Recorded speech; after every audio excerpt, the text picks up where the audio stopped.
Buat keluargaku yang lain, saudara-saudaraku yang muslim, kakak-kakakku, saya minta maaf untuk kejadian di masa lalu saya.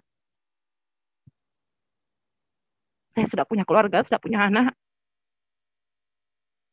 Saya tidak minta apa-apa. Saya tidak minta harta keluarga. Saya tidak minta warisan.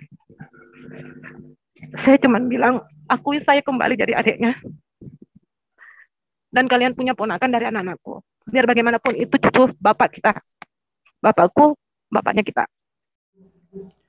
Shalom saudara-saudara yang diberkati oleh Tuhan Yesus Kristus. Kesempatan yang baik ini saya hadir lagi menjumpai Bapak Ibu untuk terus kita bersama-sama berbagi kesaksian dari orang-orang yang mengalami kuasa Tuhan di dalam hidupnya. Dalam video ini saudara-saudara, seorang hamba Tuhan dari Makassar bersama dengan istrinya, yang mana istrinya berlatar belakang Islam, saudara-saudaranya, orang tua yang sampai hari ini masih Islam, dan saat ini mereka sedang melayani di Makassar, yang mana suaminya sebagai seorang pendeta, dan di dalam pelayanan itu menghadapi suka duka kehidupan. Tapi ternyata Tuhan tidak pernah meninggalkan mereka. Tuhan menyatakan mujizat, Tuhan memberi apa yang mereka butuhkan di dalam pelayanan itu.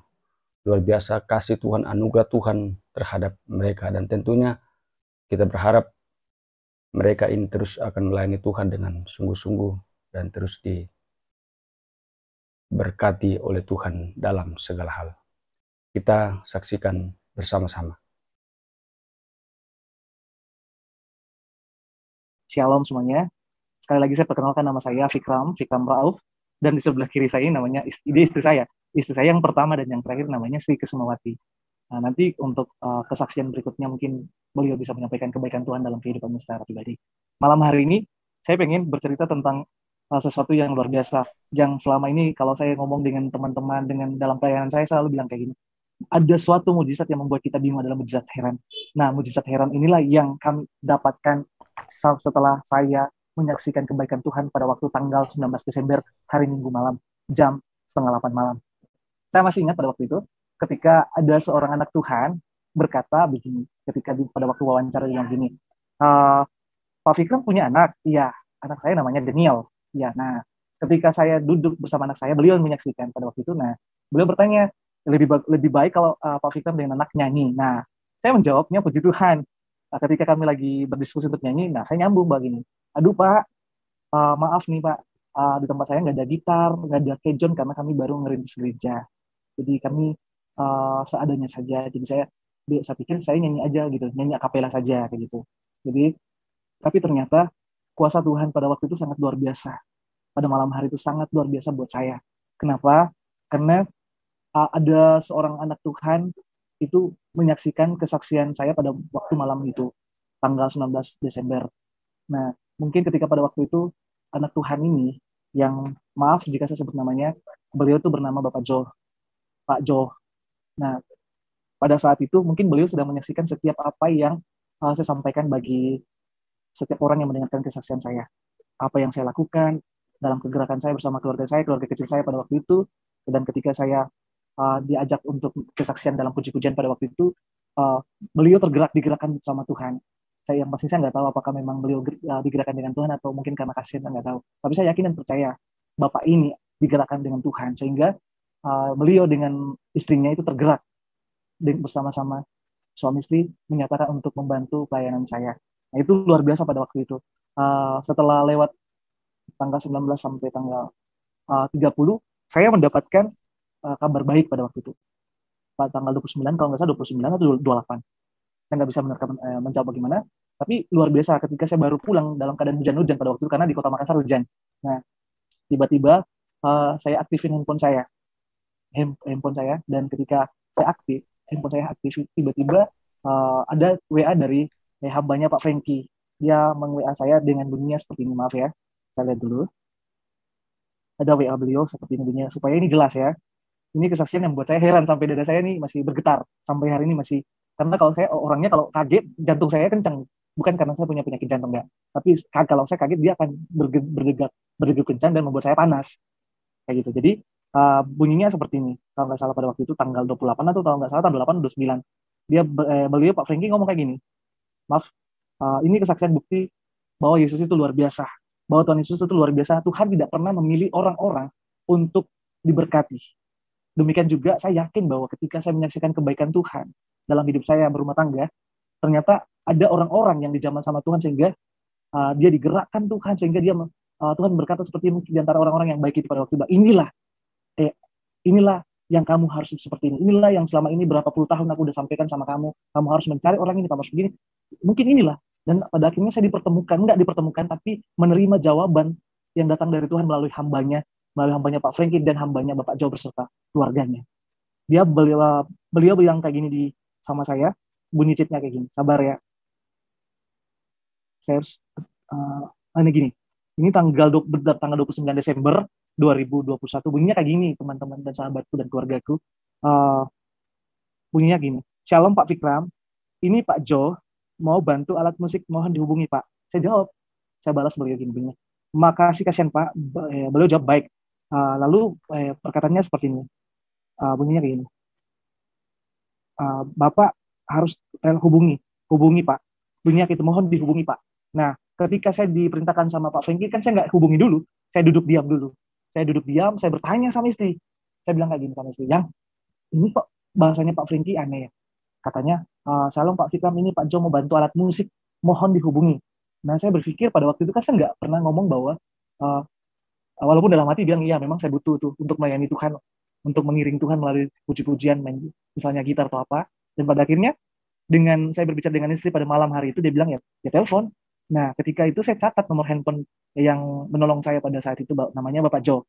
Nah, ketika saya telepon beliau, dan ternyata memang benar, suaranya itu laki-laki. Nah, ketika saya berbicara dengan beliau ada beberapa menit pada waktu itu, saya ngomong sama Bapak ini, Bapak, saya ucapkan terima kasih banyak ya Pak atas kebaikan Bapak buat saya sama keluarga dan pelayanan saya. Nah, tapi saya ngomong kayak gini sama bapaknya yang menolong saya.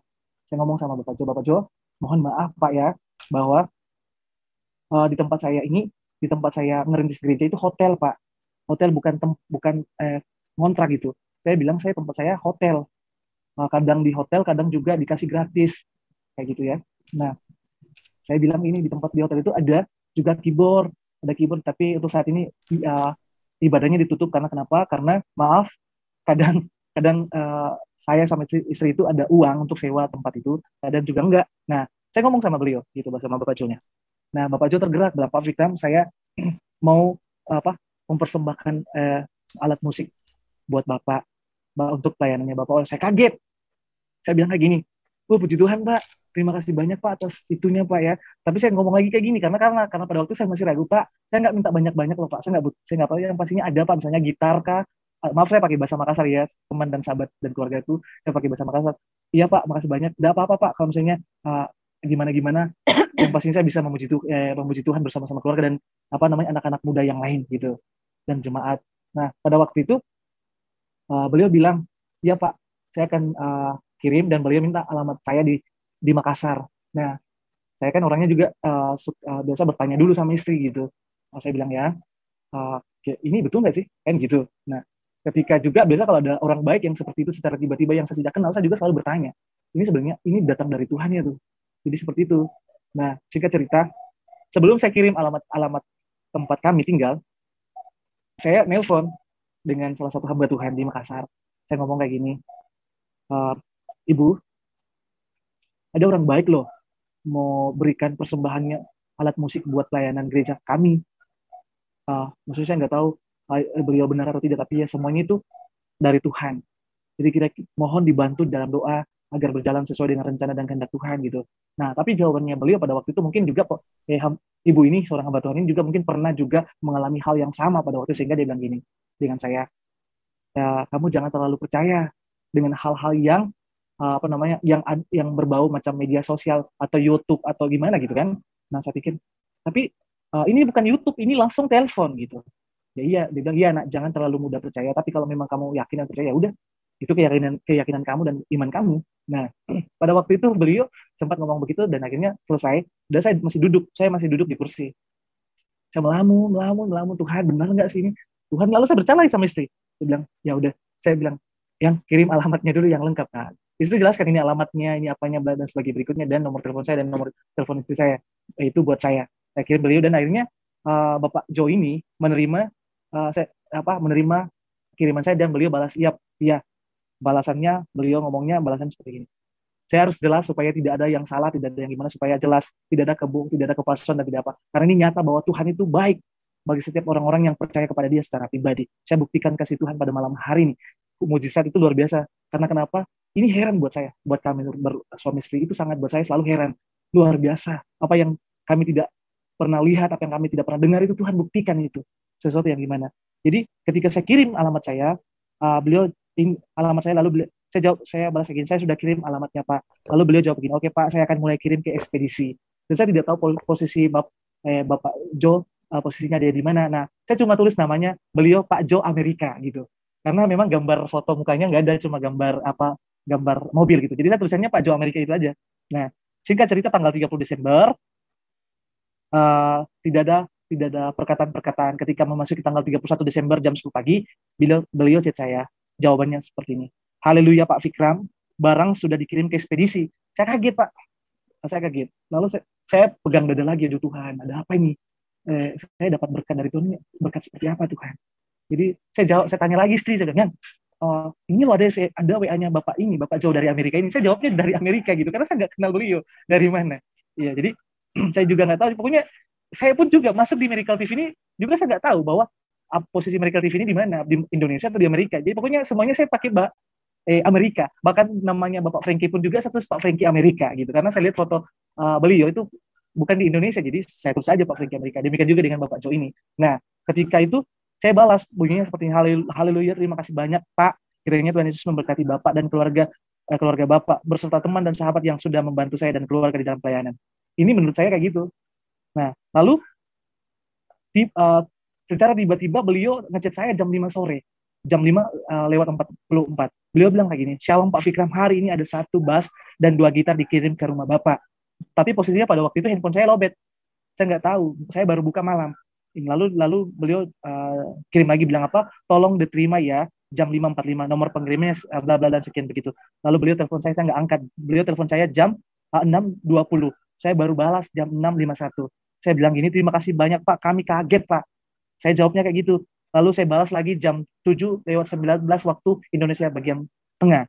Lalu saya memberikan bukti bahwa kami sudah menerima berkat ini dengan istri berfoto. Lalu beliau balas berkata gini, haleluya Pak, Tuhan Yesus pasti mencukupi semua untuk pelayanannya. Nah, inilah yang membuat saya sampai hari dan sampai malam ini membuat saya kagum, membuat saya begitu. Ternyata Tuhan dari awal saya mengenal Tuhan sampai hari ini, Tuhan tidak pernah meninggalkan saya beserta keluarga saya. Mungkin saya selalu meninggalkan beliau ketika saya mulai merasa kecewa. Kenapa dalam pelayanan saya kadang ada orang yang tidak percaya? Kenapa di dalam pelayanan saya kadang seperti ini Tuhan? Kenapa? Kadang saya juga membuat saya mulai jatuh. Tapi Tuhan tidak pernah berhenti untuk selalu menuntun saya sesuatu dan menguatkan saya dalam kehidupan saya berumah tangga. Dan ini yang membuat saya sampai hari ini, itu adalah kado Natal dan Tahun Baru buat saya sekeluarga, karena kami diberkati melalui alat musik ini untuk buat pelayanan bagi kemuliaan Tuhan. Dimanapun kami berada, saya selalu percaya, saya bicara sama dengan anak-anak saya, nah ini Tuhan sudah kasih nih gitar, jadi memang berkat Tuhan itu selalu indah pada waktunya Pak. Amin. Iya. Namun terkadang ketika kita kadang lupa bahwa sebenarnya Tuhan itu membuat kita memproses kita itu supaya kita lebih dekat dengan Dia gitu. Bukan berarti Tuhan meninggalkan kita, enggak. Tapi Tuhan kasih kita proses supaya kita lebih dekat dan percaya. Dan akhirnya, sedikit keluaran mata sedikit sih Pak. Jadi pada akhirnya, ternyata saya sempat berpikir bahwa alat musik itu 1 mingguan. Istri pun juga bilang kayak gitu, 1 minggu, 2 minggu. Tapi ternyata Bapak Joe chat pagi, sore, dan malamnya tiba Pak. Iya, dan itu luar biasa. Saya kaget, dan akhirnya saya, istri dan anak-anak kami berdoa dan mengucap syukur atas berkat Tuhan melalui hambanya Bapak Joe beserta keluarganya. Jadi malam hari ini tuh apa yang saya sampaikan itu luar biasa, bahwa ternyata Tuhan itu nyata. Amin. Nyata bagi setiap orang yang percaya. Mujizat itu luar biasa Pak. Bukan cuma saya saja, bukan karena saya ini hamba Tuhan, tapi setiap orang pasti punya berkat tersendiri. Makanya saya selalu kemarin waktu 2 minggu lalu itu ayat favorit saya itu yang di dalam Yohanes 15 ayat 7, barang siapa tinggal di dalam aku dan firmanku tinggal di dalam kamu, minta apa sajalah yang kamu kehendaki, maka kamu akan menerimanya. Nah, ayat Puji itu Tuhan. selalu buat saya selalu sampaikan kepada setiap orang. Ini ayat favorit saya. Kenapa saya cuma pakai satu ayat? Karena itu ayat favorit saya, Pak. Setiap selesai ibadah firman Tuhan, saya nambahkan firman Tuhan ini. Kamu tetap yakin dengan Tuhan, bukan karena berkat ini, bukan, tapi tetaplah. Jadi itu buat saya sungguh-sungguh yakin, Pak, dengan apa yang Tuhan taruh dalam kehidupan saya. Kembali lagi sekalipun juga ada banyak orang yang tidak percaya akan mujizat yang saya perlihatkan gitu. Karena kenapa, Pak? Menurut orang itu saya minta. Bukan menurut semua orang, tapi menurut sebagian orang itu bahwa Fikram itu minta. Tapi saya itu berpikir pada waktu itu ketika saya pengantar alat musik itu datang, saya bertanya, Pak, ini harga alat musik ini semuanya berapa?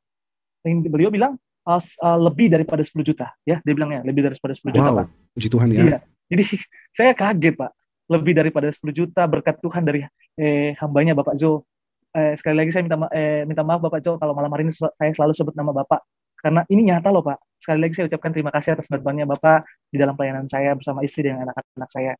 Jadi buat Bapak, buat Ibu, buat anak-anaknya juga, sekali lagi saya ucapkan terima kasih banyak atas berkatnya. Apa yang Bapak persembahkan buat Tuhan juga, saya yakin dan percaya Tuhan akan membalas lebih daripada apa yang Bapak tabur buat pelayanan kami. Jadi saya bilang, saya membuktikan kasih Tuhan itu, buktikan secara langsung dan nyata bagi banyak orang di Kota Makassar. Saya kirim ke setiap grup WA rohani bahwa ini berkat Tuhan yang nyata, yang apa namanya, ya kayak gitulah, Pak. Jadi mungkin seperti inilah yang bisa saya sampaikan pada malam hari ini, bahwa apa yang saya saksikan begitu banyak dan begitu luar biasa pada waktu tanggal 19, dan saya orang sudah menyaksikan kesaksian saya itu. Saya sangat bersyukur kepada Tuhan bahwa Tuhan itu baik bagi setiap orang dan bagi setiap kehidupan saya berumah tangga dan keluarga besar saya. Sekali lagi saya ucapkan banyak-banyak terima kasih buat Bapak Jo, buat istri dan anak-anak, bahkan keluarga besarnya. Sekali lagi saya ucapkan banyak terima kasih karena Tuhan Yesus menggerakkan hati Bapak beserta keluarga untuk membantu pelayanan kami. Bahkan bagi setiap anak-anak Tuhan yang menyaksikan siaran Miracle TV pada malam hari ini, sekali lagi juga terima kasih banyak sudah mau menyaksikan kesaksian saya pada waktu tanggal 19 Desember kemarin, dan pada malam hari ini juga. Sekali lagi, bagi yang menyaksikan kesaksian saya pada malam hari ini, kiranya Tuhan Yesus memberkati. Ya, ini soalnya mengenang masa lalu lagi, Pak. Jadi agak deg-deg gitu. Gini, sebelum saya mau kesaksian, saya mau meminta maaf sama semua keluarga saya, keluarga besar dari almarhum Bapak saya, yang mungkin kalau ada melihat, saya mohon maaf sebesar-besarnya. Bukan karena saya mau menjelek-jelekkan keluarga atau notabene saya terpisah dari kalian merasa malu, saya minta maaf. Tapi inilah keadaan saya sekarang. Dulu saya masih sekitar tamat kuliah, SMA. Pas tamat SMA, Bapak saya almarhum Haji Ismail Gasing SH, dia seorang pengusaha, kepala ekspedisi di Makassar karena Bapak saya meninggalnya 2002. Jadi kebetulan Bapak saya juga pengusaha di Makassar. Di zamannya ya puji Tuhan dia sukses juga. Nah, di awal kehidupan saya yang lalu, saya memang betul-betul merasakan kehidupan yang dimana memang sudah terlahir dari kehidupan yang sangat layak ya. Dan saya bersyukur Bapak saya bisa memberikan saya kehidupan yang terbaik di dalam kehidupan saya.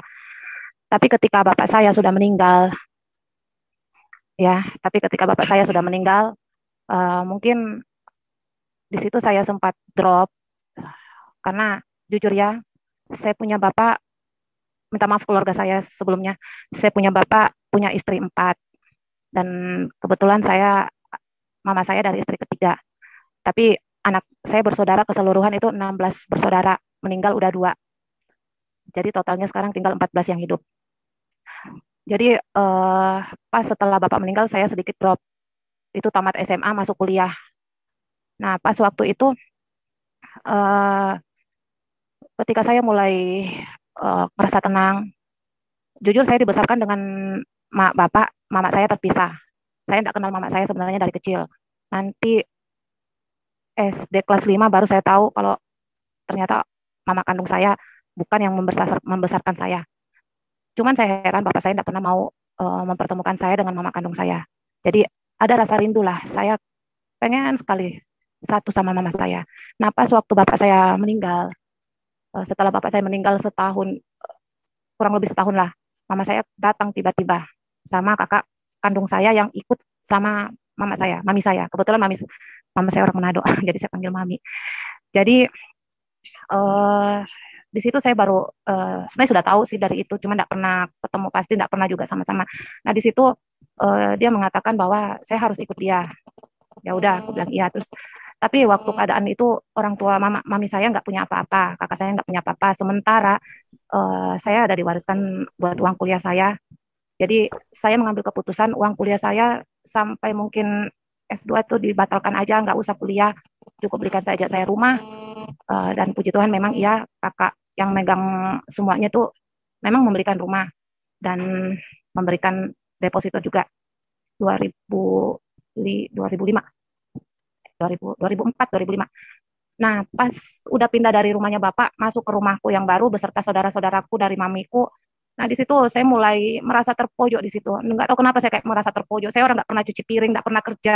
Tiba-tiba kayak langsung disuruh apa-apa. Saya ya namanya orang nggak pernah kerja pasti ada lah bencana-bencana alam kejadian di rumah kan pecah apalah segala macam. Jadi sering dapat ocehan, dapat marah. Ya awalnya sih terima, tapi lambat laun saya kayak merasa dianaktirikan gitu loh. Kayak merasa kok saya ini orang yang baru dikenal sebagai anak, tapi kenapa kayak nggak ada rasa sayangnya, beda apa yang dengan yang kuharapkan dari kecil, yang kuimpikan mama kandung kayak gini, kasih sayangnya apa. Kalau memang mama kandung saya dan keluarga dari mama saya melihat, pasti sudah tahu kejadiannya kayak gimana. Cuman saya mohon mami saya juga mendengar apa yang menjadi keluhan saya saat ini ya, karena mama saya masih hidup juga. Nah, pas waktu itu saya mulai depresi, saya kabur dari mereka. Saya kabur ke rumah teman saya, didapat lagi, kabur lagi, didapat lagi. Pokoknya mulai memberontak lah. Saya mulai memberontak di masa gadis saya. Akhirnya, dan di masa gadis saya memang memberontak, sudah mulai namanya memberontak kabur-kaburan, sudah mulai mengenal dunia pergaulan, kan. Ya jujur. Terus akhirnya saya dikirim ke Surabaya, ke om saya di sana, saudara mama saya di sana, mami saya di sana, tapi sudah almarhum. Saya dikirim di sana. Dan kebetulan dia juga dulunya semasa hidup, dia kepala embarkasi Pelni. Ya. Jadi saya di sana ya saya bantu-bantu keluarga papi saya kadang-kala ya pokoknya saya di sana hidup tenang juga sih, hidup tenang. Cuman nggak berapa lama kemudian ada tiba-tiba telepon dari Makassar katanya rumah saya sudah terjual. Ini. Ya saya tanya sama papi saya, om saya kan saya panggil papi, Pi, kok bisa kayak gini, Pi? Emang bisa kah rumah dijual tanpa aku tanda tangan? Orang aku aja dibelikan sama kakakku itu aku tanda tangannya di notaris loh, Pi, kok bisa ya? Terus papi aku bilang, alah nggak mungkin. Dia kan pakai bahasa Jawa jadi dia bilang nggak mungkin lah. Pakai bahasa Jawa dia bilang nggak mungkin, kamu nggak usah mikir ke sana. Tapi tante saya yang dekat rumahku itu, dekat rumah yang dibeli itu, dia nelfon, dia bilang, nak kamu pulang nak, udah bukan orang lain lagi yang tinggalin rumah kamu. Mamimu sudah sama kakakmu yang sama sudah berkeluarga, dia sudah tidak di sini, dia sudah tidak di Makassar, dia sudah pergi. Kamu ke sini, coba urus, kalau bisa kamu masih bisa urus itu rumahmu, kamu urus lah. Ya udahlah, singkat cerita, aku pulang ke Makassar dengan nekat minta mohon sama papiku.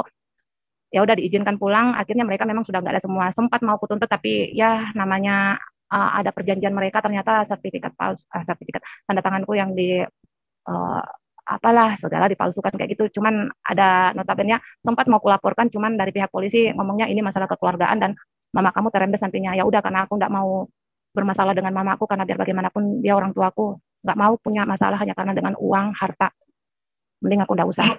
Akhirnya aku kembali ke kakakku lagi, kakak yang sama bapakku yang ngasih. Cuman kakakku bilang, kamu sudah ngambil keputusan, Dek, itu terserah kamu. Sekarang kamu sudah, kan kamu bilang kamu terima resikonya, sekarang kamu terima resikonya sendiri. Ya udah, akhirnya aku kos-kosan tambah hancur lah aku ya, tambah hancur lah. Jujur udah mulai kenal dunia minum, rokok, sempat narkoba juga, ya sempat ngerasain lah. Bahkan ya uang sisa kadang-kadang aku yang jajanin teman-temanku dulu. Jadi pada saat itu hidup saya mulai sudah amburadul dan saya selalu menuntut mama saya. Saya kecewa, dendam banget dulu sama mama saya, sangat kecewa banget. Dan malah saya bilang saya akan hancurkan diri saya biar mama saya tuh sadar lihat dengan apa kalau saya sudah rusak atau bagaimana kah. Itu dulu yang ada di otak saya karena masih dalam keadaan usia yang berapa, masih labil. Akhirnya singkat cerita ya sempat jatuh. Karena kesaksian saya ini sudah pernah saya saksikan di gereja-gereja, jadi saya tidak malu lagi buat kesaksian di muka umum, karena dulu saya pernah kesaksian berapa kali di gereja-gereja. Jadi singkat cerita saya ada seseorang yang mengambil hati saya. Akhirnya ya NBA lah dunia. Sekarangnya saya hamil di luar nikah. Nah, saya masih ingat lagi. Oh iya, kata bapak saya almarhum, kalau saya udah berkeluarga, rumah akan ada. Ya udah, aku bilang gitu kan, ya udah, aku nikah aja lah. Akhirnya aku mau ini cuman calonku yang aku tahu, yang aku calon pacarku yang dulu, mantanku. Saya nggak tahu notabene dia apa, ternyata dia sudah berkeluarga. Nah, di situ saya depresi lagi. Saya mau menggugurkan. Cuman berapa kali saya minum obat, nggak pernah bisa berhasil. Nggak pernah, apapun itu nggak pernah. Nah, satu singkat cerita saya ditegur, awas, nanti nggak bisa keluar, ujung-ujungnya nanti cacat anak kamu mau tambah dosa. Aku bilang ya udah. Dia bilang, apalagi pacar kamu kan mau tanggung jawab. Dan memang pacar saya memang tanggung jawab, dia mau menikah. Cuman masalahnya, dia baru ngasih tahu aku kalau dia mempunyai seorang istri dan anak, udah mempunyai keluarga. Di situ saya kaget, alamak, saya sudah trauma dengan hidup yang seperti ini, punya istri dua, aduh, enggak mau. Akhirnya saya stres sendiri di situ. Dan waktu itu memang saya di luar rumah ya, di luar rumah. Saya lagi mencari menemani calon suami saya untuk mengumpulkan dana, karena dana nikah di Makassar itu bukan sedikit, ya banyak lah, puluhan juta. Nah, di situ saya temanin, cuman ketika calon saya itu dia pergi, nggak tahu kenapa ya, Tuhan ketemukan saya dengan dia di jalan. Tuhan ketemukan saya dengan suami saya sekarang di jalan, ya benar, di jalan sementara saya masih dalam keadaan hamil, saya merokok. Saya cuma iseng-iseng aja, cuma bilang, sama dia, kebetulan temanku sama temanku dia berteman dengan teman dia, ternyata berteman juga. Nah, saya tegur temanku, agak-agak dua karakter ya, temanku cowok tapi agak-agak lebay dikit lah, nggak mau bilang ini, cuman kayak gitu. Nah, akhirnya aku bilang gini-gini sama temanku, cuman iseng-iseng aja, salam ya, cuman gitu, salam ya, nggak tahu kenapa, jalan-jalan Tuhan lah, jalan-jalan Tuhan. Akhirnya ya nggak tahu, dia bilang dia mau nikah. Nah, pas saya di situ bilang gini, alamak, kok saya mau dinikahin sama orang lain, astaga. Terus gue bilang, ih, mau kak masuk Kristen, gue bilang gitu. Masa saya mau masuk Kristen, kau lah masuk Islam, gue bilang gitu kan. Ih, nggak mau. Tapi ya nggak tahu kenapa.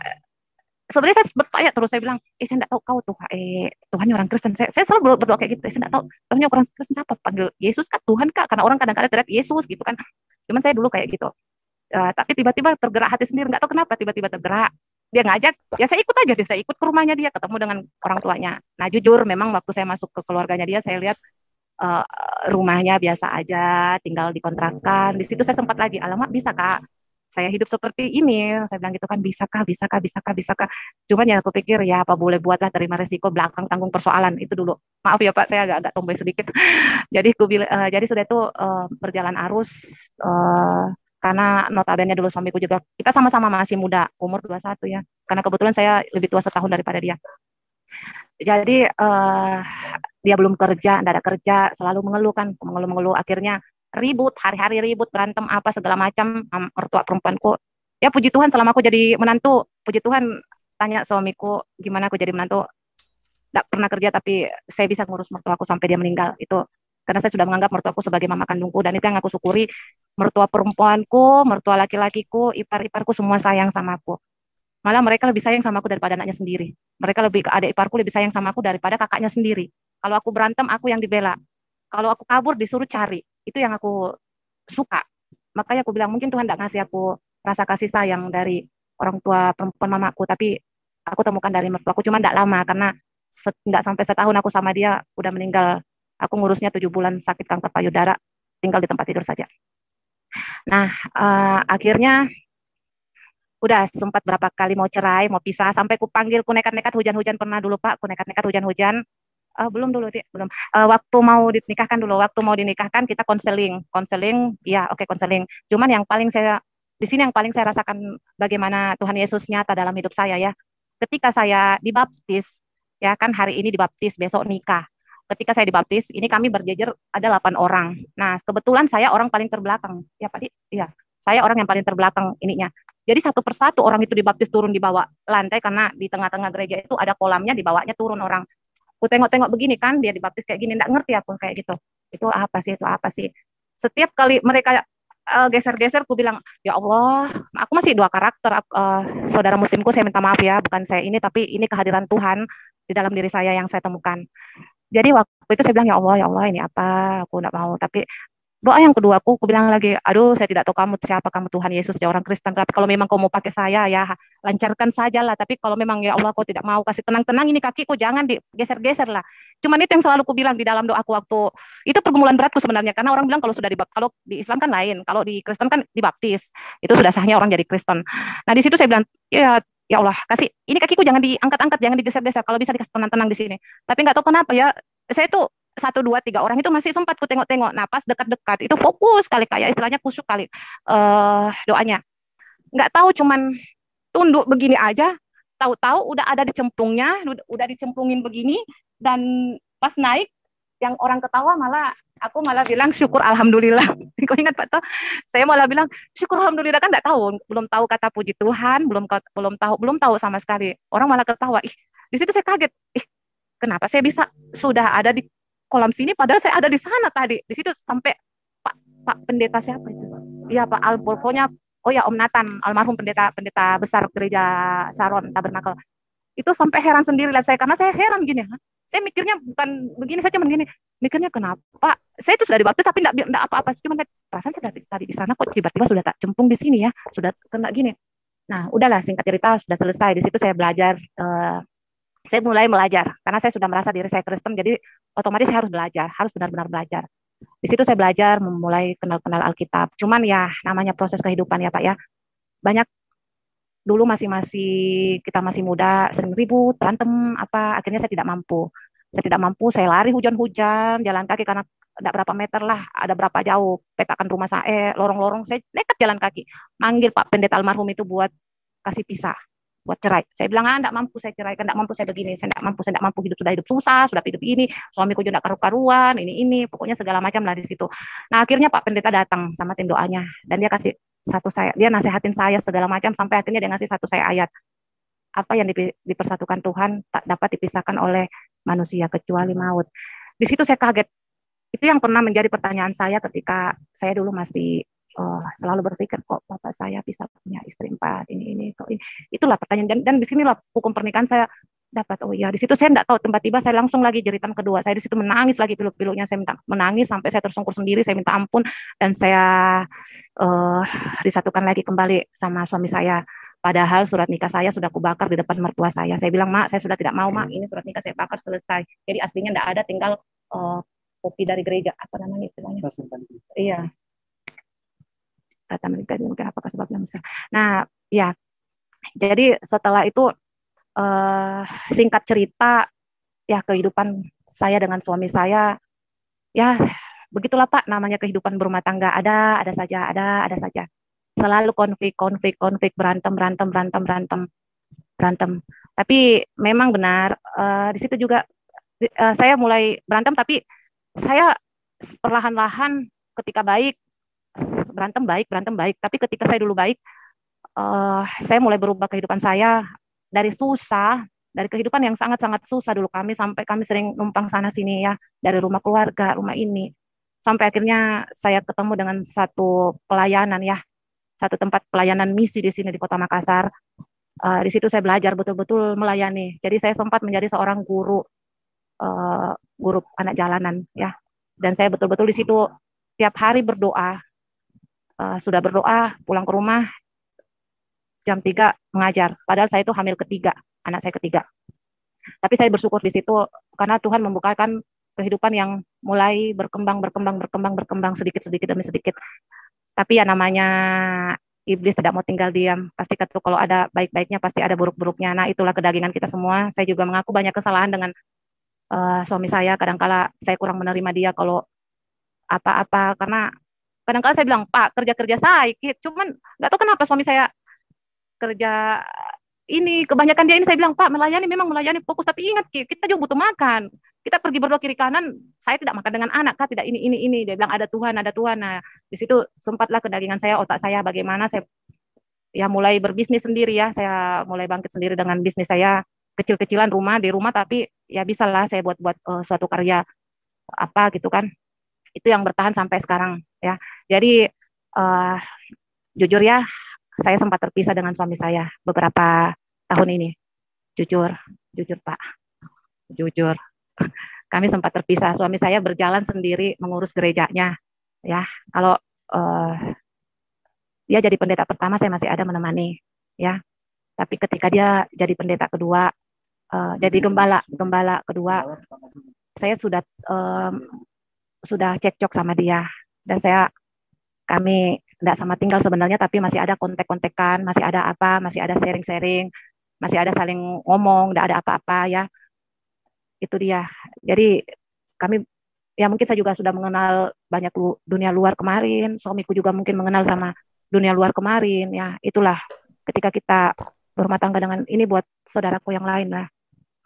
Jangan cepat mengambil keputusan ya, karena terkadang iblis juga datang mencobai kita, mengacaukan kita di saat kita lemah. Jadi pada saat itu saya jujur, saya sudah tidak sama suamiku, bukan berarti bagaimana kita pisah lah. Tapi semenjak hujan kemarin, hujan-hujan parahnya, ya warga Makassar yang kena ini, iya kena banjir di rumahnya, di kosannya, dia datang ke rumah, saya bilang ya sudah di sini. Sampai akhirnya kami dekat lagi, dan pada akhir tahun, memang saya ada masalah pribadi yang sangat menyakitkan hati saya, menyesakkan saya, tapi puji Tuhan suami saya mau merangkul saya dengan baik. Suami saya bilang, apapun kesalahanmu, jangan sampai kamu mati. Meskipun kamu cacat, meskipun kamu lumpuh, kamu sakit, sekalipun kamu sakit, saya akan ada di samping kamu. Di situ saya berterima kasih, saya menangis sama suami saya. Saya bilang, ya kalau begitu kita kembali Pak. Dia bilang, yang kamu itu tercipta bukan buat orang lain. Saya juga tercipta bukan buat orang lain, tapi kamu itu buat saya itu buat kamu. Di situ saya menangis tengah malam. Saya bilang, iya kita perbaiki kekeluargaan kita, anak-anak kita perbaiki semuanya, kita kembali melayani kayak dulu, satu rumpun, kembali fokus melayani. Itu. Jadi kado terbesar saya, ya saya tidak melihat dari, karena pribadi suami saya, dia bersyukur, kesaksiannya dia merasa bersyukur mendapatkan hadiah terindah dari Tuhan tentang alat musik gereja yang selama ini diimpikan. Tapi saya sangat bersyukur, kesaksian saya sangat bersyukur rumah tangga saya bisa diperbaiki kembali. Karena saya pernah bilang sama satu pendeta, ya saya sebutkan saja, karena orang Makassar tahu, dia orang tua angkatnya suami saya, dia namanya Bunda Maria. Saya bilang, Bunda, 100 pendeta sekalipun datang, suruh saya balikan sama suamiku pun, saya sudah tidak mau. Kecuali Tuhan sendiri yang datang mengembalikan saya dengan suami saya. Itu yang saya bilang sama Bunda. Dan memang betul, Tuhan sendiri yang datang melalui proses masalah. Makanya kita jangan takut dengan masalah. Kita jangan lari dari masalah. Dan kita jangan bilang sama Tuhan, kenapa saya punya masalah ini? Kenapa saya harus seperti ini? Kenapa saya harus begini? Tapi terkadang masalah itu juga datang buat menyadarkan kita, buat kita kembali ke Tuhan. Dan saya berterima kasih dengan masalah saya juga. Tuhan memberikan saya juga masalah, meskipun banyak iblis juga masuk ke dalam masalah itu. Tapi Tuhan menangkap saya untuk datang kembali menjadi anaknya. Dan Tuhan mau mengembalikan saya seperti dulu, yang betul-betul fokus menemani suami saya dalam pelayanannya. Udah saya kira itu saja ringkas cerita kesaksian saya. Dan buat mama saya, Mi, saya sayang sama kita. Dimanapun kita berada, saya tetap sayang sama kita. Kalau memang Tuhan berkenan, pasti kita ketemu, Mi. Buat keluargaku yang lain, saudara-saudaraku yang muslim, kakak-kakakku, saya minta maaf untuk kejadian di masa lalu saya. Saya sudah punya keluarga, sudah punya anak. Saya tidak minta apa-apa. Saya tidak minta harta keluarga. Saya tidak minta warisan. Saya cuma bilang, akui saya kembali jadi adiknya. Dan kalian punya ponakan dari anak-anakku. Biar bagaimanapun itu cucu bapak kita. Bapakku, bapaknya kita. Demikian Bapak Ibu saudara-saudara, sungguh luar biasa kesaksian dari mereka ini, hamba Tuhan ini. Mereka boleh mengalami mujizat Dan tentunya ini karena iman mereka, apapun yang terjadi dalam hidupnya, tantangan bagaimanapun, kesulitan bagaimanapun, persoalan bagaimanapun, mereka tetap setia. Dan Tuhan terus menyatakan kuasanya di tengah-tengah kehidupan pelayanan mereka. Semoga ini dapat menginspirasi kita, membuat kita juga akan senantiasa semakin sadar bahwa apapun yang terjadi dalam hidup kita, ketika kita sungguh-sungguh hidup dalam Tuhan, Tuhan akan senantiasa menyertai kita, Tuhan akan selalu menyatakan mujizatnya, Tuhan akan senantiasa memberikan kita jalan keluar atas setiap persoalan-persoalan hidup yang kita alami. Jangan lupa terus dukung channel ini saudara-saudara dengan cara like, subscribe, dan share, supaya saudara terus mendapat notifikasi video-video terbaru dari saya. Dan terlebih channel ini akan terus berkembang ke depan dan menjadi saluran berkat bagi banyak orang. Tuhan Yesus memberkati.